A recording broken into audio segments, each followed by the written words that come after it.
আজকালকার দিনে মানুষ পরকে দেখে নিজেকে ভাবে সে অসুখী, সে সুখে নেই। কারণ হচ্ছে আমি যদি কোন রেস্টুরেন্ট যাই, সেটা হয়তো মাসে 2 মাসে 3 মাসে একবার গেলাম, সেই ছবিটা আমি সেখানে তুলে পোস্ট করলাম।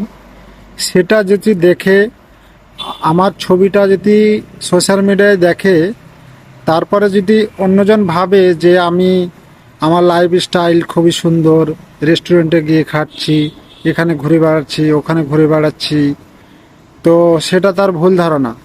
কারণ আমি সেখানে হয়তো গেছি, মাসে একবার গেছি বা 2 মাসে একবার গেছি, তার মানে এই নয় যে আমার পুরো লাইফটা সব সময় ওরকম। তো মানুষকে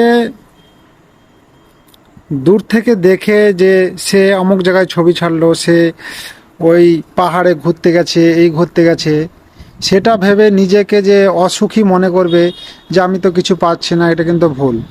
কারণ সে যখন রেস্টুরেন্টে গেছে, সে কিন্তু নর্মাল বাড়িরও ভাত খেয়েছে, সে প্রবলেমেও পড়েছে, সে যেমন ঘুরতেও গিয়েছে, সে অন্য সময়তে মানে অনেক খারাপ লাইফও কেটেছে।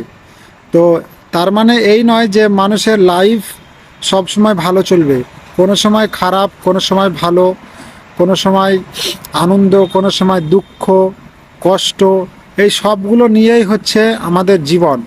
তো কেউ হয়তো একটু বেশি টাকা পয়সা আছে, কারো একটু কম আছে, তো সবারই কম বেশি দুঃখ কষ্ট আছে। তো আমরা সোশ্যাল মিডিয়ায় লাইফস্টাইল দেখে আমরা নিজেকে কখনো দোষারোপ করব না। কারণ সোশ্যাল মিডিয়ার লাইফ হচ্ছে মুহূর্তের, আর বাস্তবতাটা পুরাটাই পড়ে আছে।